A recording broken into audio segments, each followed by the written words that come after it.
Good afternoon or good morning whenever you are watching this. My name is Kate Cherry and I'm the Regional Director of the Athena Network in Bedfordshire and St Albans areas.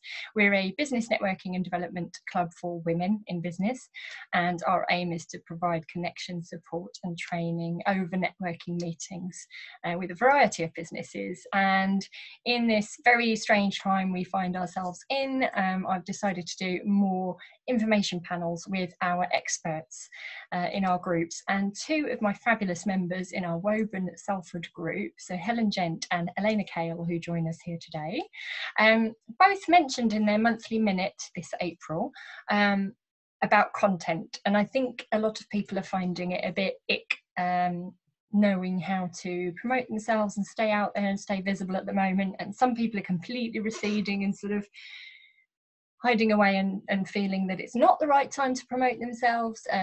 Some people I've seen are going completely overboard and sort of rein it back in a bit. But it just really piqued my interest that both ladies talked about how can you do that at this time, in particular from a content perspective.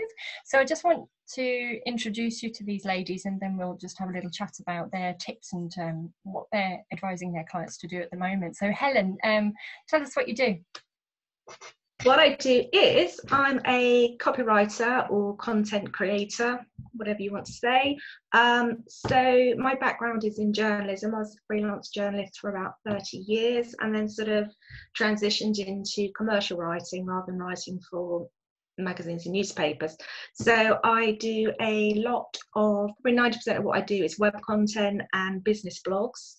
I also do newsletters, brochures, landing pages, flyers, anything that needs written communication, basically, in a nutshell. Yes.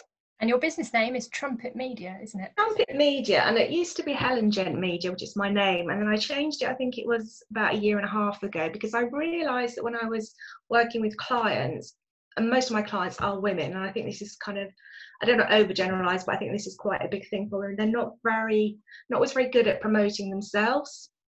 And it came up a lot when we were working on their about page, and they would just get really kind of, they would be talking about their services and they'd be quite sort of animated, and they'd sit up and they'd be bright eyed and like waving their hands around. And then I'd say, oh, let's talk about your about page. And they'd be like, oh, should I send you my LinkedIn profile on my CV? And it's like, no. And they just couldn't really verbalise the passion behind, and I know that's a cliched word, this is passion, authenticity, but it just wasn't coming across, and they just weren't, these women had brilliant businesses, but they were just finding it really difficult to verbalise it. So I kind of thought, oh, actually what I'm doing is kind of trumpet blowing for them. So that's when I decided to change the name to Trumpet Blowing. But I do have to explain that I don't actually play the trumpet, just in case. It's not a kind of themed thing. I don't come into sort of meetings or sort of singing, dancing with it. No, I don't. No. You have on occasion brought a toy one in to illustrate. I have brought a toy one into and illustrated it very badly. I'm not even going to do the noise now, but it's sort of, no. I bet you're wishing that wasn't the meeting where we had our professional photographer taking pictures, because I've used that so much. No, that would have been great if they hadn't been there at that particular sign, yeah. Which Elena, we got you snapped at that meeting as well, and that's probably one of the photos you use the most, isn't it? That is my profile photo, yeah. Elena, tell us about what you do. So I'm Elena Kale, and I run a full service marketing brand called Inspired Marketing Media, and we basically help small to medium sized businesses stay visible through tailored marketing to suit them. And it's really sort of focusing on social media strategy and video. And I think to really sort of highlight what Helen was saying is what I'm seeing at the moment, and is a lot of business owners are just scared about putting themselves out there and being visible. I think that's kind of a trend anyway, but even more so now. So especially when we look at video, a lot of business owners, especially women, we are a little bit, you know, we all look at the wrinkles and the lines and the filters. I'm as guilty as everyone else. But video is such a great way to connect with your audience, and we can't get out and meet people at the moment. So obviously we're doing these Zoom calls. We're getting more used to seeing ourselves on camera, but it's getting used to that and it's getting comfortable with that. And the most important thing is maximising how you come across on camera, because that's your brand. That's who you are. You've just given me another idea for another talk, actually. I feel like we should have a coach on the call as well to talk about the psychological element about getting out of your own way, basically. Yeah, and I mean, making it about you. Yeah, I mean, I think Helen, you probably remember me saying in one meeting, basically, get over yourselves. I kind of said that to a bunch of women, which is probably quite challenging. But it is a case of you just got to get out of your comfort zone. If you're a business owner, you've taken an amazing step to being in business for yourself. So that's the first pat on the back. But the second one is getting yourself out there and having the guts to do it. And it can take courage. It does take courage for a lot of people. As you said in your intro, there's a lot of people at the moment push, sell, but there's ways of doing it, which that's not quite the right way to do it. Absolutely. So we're going to have this as pretty much a little conversation, but a starter question would be what we've said basically. So promoting yourself and staying in touch with your market can be really challenging at the moment, usually because of what's going on between your ears. But also someone said to me, if that's the case, if you are worried, then you're probably not being pushy, because if you're thinking about it, it means you're probably not. So it's fine. But what are your tips from your respective professional viewpoints on, so I guess we were talking about content and the hows and whats, on how people can promote themselves at the moment. Helen, I know you're a big advocate of blogging. And Elena, you're a big advocate of video and getting out there. You've always said to us, was it by this year that 80% of content was video? 85%. I've known you a few years. Social content, is video, basically, yeah. So who would like to, Helen, would you like to take it first? Well, I think firstly, there's a difference between promoting yourself and selling yourself. And I think some people think, oh my God, I've got to keep the business going. I've got to keep money coming in. I've got to sort of sell. I've got to sell a product or a service. And a lot of it isn't about that at the moment. It's about, and in fact, it shouldn't always be about that anyway. It should be about staying on the radar, keeping visible, and actually being useful and of value to your clients and customers. So for example, with a blog is never going to be about selling anyway. A blog shouldn't be about selling. It should be about giving people valuable information, about building trust with your audience, building your authority, so when they are ready to buy from you, from a service or product, then they come to you because they know, love, respect and trust you. So there's no reason why you can't continue to blog, because that's not about selling. And I have clients who, one of the things I'll talk about is frequency, because some people are actually blogging and sending out newsletters more frequently now, because it's about staying visible without necessarily selling. And in a newsletter, for example, you can be giving someone value. I know someone who's sending out stuff and they're doing things like it might be a joke or a recipe, and it might have nothing to do with your business, but your clients are going to remember that. They're going to remember that you were there and you were still in touch with them. So they're not necessarily going to remember that you were kind of blasting them with, spend this amount on this webinar, or I've got a product or something I need to sell. It's about, they were there and they kind of understood. And I think it's really important as well to ask your clients what they need right now, because all our businesses have changed. A lot of people are pivoting, as is the kind of the word of the moment. But your clients might need something different from you right now. It might be an adaptation of what you're already doing. It might be something completely different. So I think, again, you can use a newsletter, you can use that kind of marketing communication to find out what your clients and customers actually need and what you can give them that's of value, even if you're not selling to them. It's that old push-pull thing, isn't it? You can pull a piece of string, but you can't push it. Someone once said to me, or a rope, and you can sometimes read a blog or a bloggy newsletter, which halfway through you realize it's promoting something, and it does feel a little bit,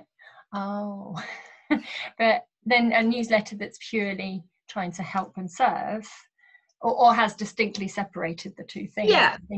You feel a lot more. It's actually, I see it as an actual physical feeling, isn't it, towards what I'm reading. Is I'm leaning in when it's helpful, but I'm sort of apprehensive when I know there's going to be a thing. Yeah.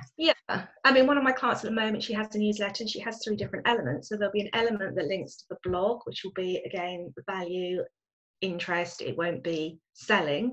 It will be in a sort of underlying way, but it's not a sort of, you know, big arrows, you want to buy something. And then there will be the sell, there will be a very reduced or a free webinar, and you know, different people market different ways. And then there will be a chunk, a little snippet that is of value. It could be one really easy 2-minute tip to do at your desk, or did you know you can get mail order bacon from this company? Just something, it can be something really off the wall and random. And I think now is a really good time to get, if you're not already getting your personality across in your business, to do it, because there is such a blur now. I mean, I'm singing to your homes, you're singing to mine. That we never kind of crossed those boundaries. And so people have become more, the working life and the personal life have become more interchangeable. So I think you can reflect that in the way you talk to your customers, the way you talk to your clients, because there's more of a personal touch about it. And I've always thought that anyway, that there should be that kind of personality in what you write and how you connect. And I think this is a perfect time to start doing it. Be a bit more quirky. Do use quirky headlines or funny headlines or softer calls to action. Be more sort of chatty in your marketing communications. Don't be that kind of hard sell, disengaged, buy, sell, buy, sell. You've just given me an idea for my next email. Not that I do any. Elena, what about you? I mean, totally echo what Helen's saying there, but I think it's really looking at how you can help your target audience, and it should be like that anyway. It's not a case of, if you go into content thinking, how much money am I going to make from posting this piece of content? That's not what it should be about anyway. But I think at the moment it's about taking the time, because, you know, people probably are on social media more.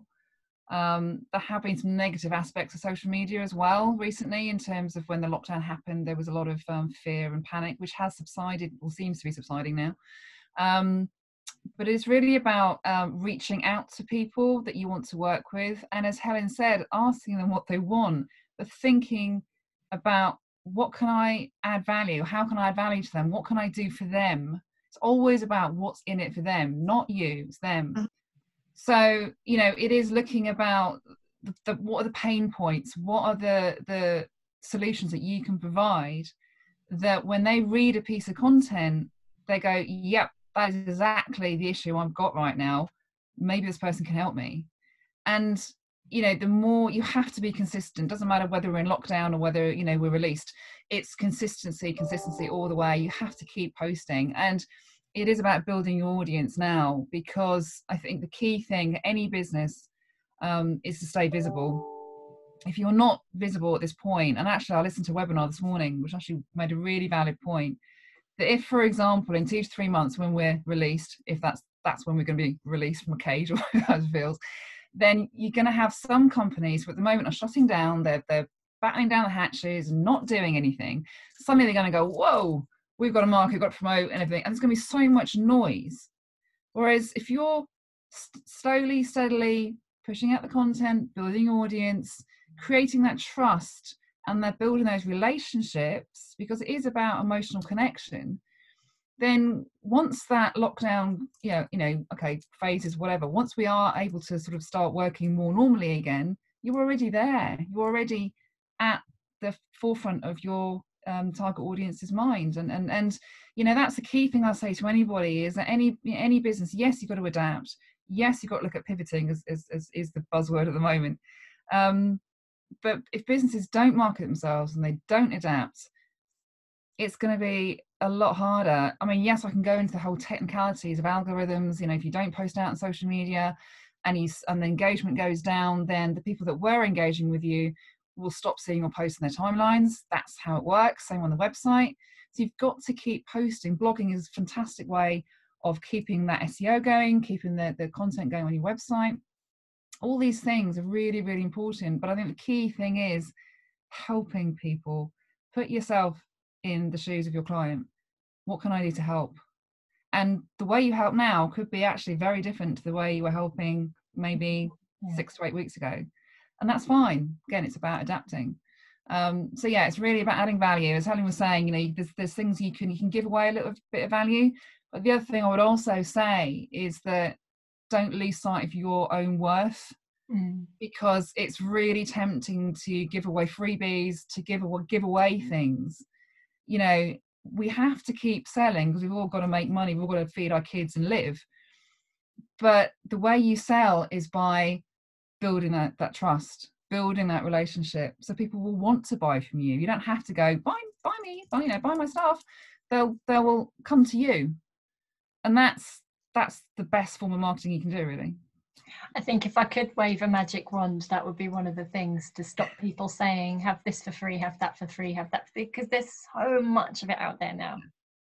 There is, and I think, Facebook ads are great and they do work. If you target correctly, they can really work. But again, I'm on social media all the time as part of what I do. So, and I'm scrolling through on a daily basis in sponsored ads. You've got to stand out. So as Helen was saying, look for something that's different. I put a post up recently about using your pets. I know it might sound weird, but animals get a massive amount of engagement. If I had a dog, trust me, they'd probably have his own Instagram account. But it's just finding different ways to stand out. But something, again, that is going to connect. There's going to be an emotional pull. Someone's going to, as you say, lean in, whether it's video or whatever it is. And I think Helen, you made a point about personality. That's why I keep talking about video. Doing a live on Facebook is daunting. You're worried about ums and ahs and sort of forgetting what you're going to say. We all do it, but that's natural. That's who you are. It doesn't matter. No one's going to judge you. I'm not going to buy from her because she had an or an It is about showing who you are. People buy from people, and getting on a live, doing a pre-record. It's one of the best ways of doing it. So that's where I think, showing you, as Helen said, showing who you are is really, really key right now. I think it's really important to be able to laugh at yourself, because yeah. No one wants polished. Like, look, I'm on here with an eye infection and half my face made up. It's like, I think too polished is not good. No, it's about being natural. It's like, or too memorized, or too. Yeah, I mean, I think it's important to think of your script. If you're doing like a website video, I would always say script. But I think if you're doing a live, you've got to know roughly what you're saying, what you're going to, and have some points in front of you. If you do that, it's not the end of the world on a live. It's not what I'd say if I was coaching someone has to do a proper video. But, on a live, it's fine. But it is about, people are seeing through the filters. People are seeing through all of the fakeness that Instagram is accused of. I'm the first to admit I've used filters. My colleague would be laughing his head off right now if he heard me say this, because I've said to him before, can you take that wrinkle out? We all do it. But actually, I'm sitting here now, roots are a nightmare, fringes are horrendous, my nails are falling off, my lashes are, okay, I'm not going to stop marketing and promoting myself because I'm losing lashes. A bit concerned that I've put too much blusher on, because I am looking now and I look like Ribena woman. That is slightly putting me off this, but we'll move on. We'll carry on with Elena's. Hey, you've got lipstick. Looks amazing. Oh, I'm kind of blending with the Ribena, so it's just one big. Is there any other points you were thinking, I really wanted to get that across? One of the things I really want to say as well is the word of my day is clarity, because I'm kind of working with some clients who've panicked, understandably, and they're sort of desperate to get stuff out there. That a lot of people are pivoting, doing stuff, adapting to do webinars, and they're coming up with programs that they want to do, but they're not really thinking through what they want to offer. So they're not thinking again about how they're helping their client. They're thinking, oh my God, I need to sort of promote my business and get some money in, and they're sort of shoving stuff together, and then they said, oh, can you sort of do my landing page, or can you put this on my website, or can you, someone said the other day, or can you do a paragraph? And I was like, where is this paragraph going? How are these people getting to this paragraph? You can't just kind of shove it on your website. So I think people aren't being very clear about what they want to offer and why they want to offer it. They're sort of slightly panicking, which I can understand. And people who are not using a copywriter, and you don't have to use a copywriter, but people aren't doing clear calls to action. So people aren't clear about what the next process is, what the next stage is. Do I need to click on this to save my spot on the webinar? Do I need to click this to get some more information? What's my next journey? They're not being sort of given the right process to get to where they need to be to make that booking, or they're not putting in really clear headlines or a clear outline of what people need to get in the webinar. I'm just using webinars as an example. So people are sort of rushing their content together and thinking it's better to get something out than nothing, which to an extent is true, but there's no point putting copy out that isn't clear, that people don't understand and people aren't going to engage with or buy into. So it's worth taking a little bit of a step back and a little bit of extra time to think through what your offering is and how you want to sell it and what the right words are. And if people could stop using the word unprecedented, that would be good. Yeah, people are kind of falling into those cliches, and I think at one point everyone was writing a blog with COVID-19 in the heading, and everyone was a keyword COVID. Like, no one is going to want to be searching for that keyword. A number of emails I've had in my inbox, and clearly all that means is, hello, I'm a promotional email telling you how I'm managing through COVID. And it's like, oh, make yourself different. Everyone else has written that as well. I mean, Tesco's update, I want his to say, you know, COVID-19, because I want to know how the shops are. Can I go? Can I order online? What is it? Yeah. But a lot of newsletters coming through from CEOs of companies you've never heard from, these people in your life. And it's just sort of, it's not reassuring. It's not giving you any value. It's just saying, it's just them ticking a box, and it's not authentic. And you just think, oh, and you shove it. You don't want your newsletter or your blog to have that. You don't want people to be thinking about that, your stuff, and like, oh, you know, Helen, trumpet media again, like, oh, COVID-19, unprecedented, yawn. So, you know, I think it really is about, and I'm a great one for putting humour and quirkiness and personality into content. So I think if you can shine out with a bit of that and not be po-faced, because we all want a bit of humour at the moment. We all want to sort of not be reminded of the sort of shitty situation we're in. I was really trying hard not to swear, but I've just done one. That's not bad for me, so we'll move on. So clarity. On YouTube, I'll click not for children. So clarity, that is my that's my big word, my main word for people writing their own content. Just and reread it, because again, I think I talked about this in the last Athena meeting. People kind of, they'll write a sentence, they think, oh, I'm not sure if I've got my point over and that makes sense, so I'll write another sentence, and before you know, they've written 2 paragraphs that still don't make any sense. So it's just like really make it concise. The same thing a different way. Exactly. Just make it concise and clear, not kind of 2 pages of what does this mean waffle. I think people suffer from comparisonitis as well. When we see everything coming up, it's they're doing this, that and the other. So Elena, with what you were saying, when we come out of this and those who haven't been staying visible start being visible and doing all these different things, I can imagine people who've been doing the right thing would go, panic, and they're doing something different. Should I do that now? But you've got to stay focused, haven't you? You have to. And I think, you know, it's important as well, echoing again what Helen was saying about clarity, is know your target audience. And I think at the moment, the clearer you can get about, I know the word niche is quite, you know, sort of, I don't know, you know, everyone uses the word niche, but it's important. So if you are looking to help, you know, if you're an accountant, for example, are you going to be targeting construction? Are you going to be targeting a specific industry? And really go for that niche, because people need to see, what are you providing? How can you help me? You know, and it's important, I think, to get that clear, to say, I can help you do this.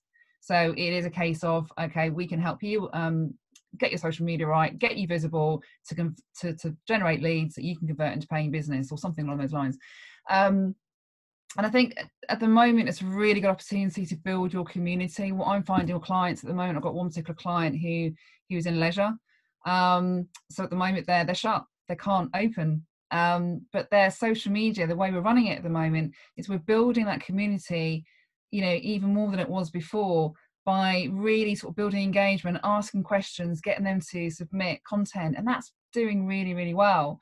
So it is about build your tribe, if you like, build your audience. And then when you want to look at an online course, for example, or an online product, you're going to have a far better chance of selling it if you've got that audience already clamoring for what you want to sell.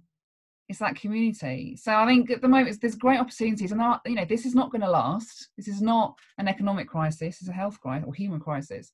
So there are going to be opportunities out there. It's just, you know, step by step. Just keep going, keep being visible, keep being consistent, keep putting out content. I mean, there's always the 80-20 rule with social media: 80% fun, interesting, rich content, 20% about your business.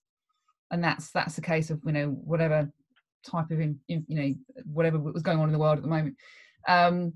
So yeah, have fun, you know, connect, just try and enjoy it. Don't be embarrassed or shy away from COVID-19. It's here, but use it in a way that is not, oh my god, you know, doom and gloom, we're in Armageddon. It's just have some fun with it.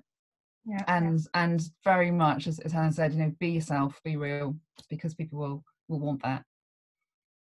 Thank you, ladies. That was amazing. What's next for you guys and your businesses? What are you working on at the moment, Helen? Lots of different things. I've got some clients who say they've upped the frequency of their blogs and newsletters, so we're doing a lot of that. And then I've got clients who are using the time when the business is quiet to look at their website, to look at their web content, rebranding. So I'm doing quite a bit of that as well, which is great. Happy. What's a great way for people to contact you? Best way is, well, my website is www.trumpetmedia.co.uk or helen@trumpetmedia.co.uk. Brilliant. And I'm also on LinkedIn if they want to sort of check me out on there under Helen Gent. Fantastic. And Elena? Yeah, at the moment, social media is really sort of the way forward with most of my clients at the moment. And as Helen was saying, frequency of newsletters and just keeping up the marketing, both for prospects and also for existing clients as well. I think, you know, that I'm looking for people now as well who want some coaching on video, getting in front of the camera, using your mobile phone to make videos, how to edit, that sort of thing. So we're doing one-to-one online calls at the moment. And for me personally, I'm taking the time to redevelop my website, which is I've threatened to do for ages, and revitalizing my own Facebook pages and groups and stuff. So I'm on Facebook under Inspired Marketing Media, and we have a group on there as well. So it'd be amazing for people to check that out. And I kind of realised, I think, you know, I'm sort of got on a bit of a mission here, so to help people get visible. So I really want people to come out of this successful and to feel and to build the confidence back up. So I think everyone's probably had the confidence knocked a bit, especially if you've lost business. It isn't necessarily a personal thing, it's just a situation. So, you know, I really want to try and help people build that confidence back up again by getting themselves out there and being visible. So I'm on Facebook, on LinkedIn under Elena Kale. I do have a holding website, which is inspiredmarketingmedia.co.uk, or Elena, ELENA, at inspiredmarketingmedia.co.uk. Amazing. Thank you, ladies. Well, I'll just close and say really briefly, if anyone wants to come and meet these fabulous ladies, our Athena meetings in May are open for bookings. You can still visit us. Currently in this situation, any visitor who comes along, their visitor fee is then they can take it off the membership if they want to come back and join us, and they get an extra month free. So contact me if you want dates. But thank you very much, ladies. I'm going to stop recording now, but it's been fantastic chatting with you, and I really hope people find this valuable. Pop over some links and we'll add them in the comments after I've posted this, so they get more direct info as well. Thank you. Thank you.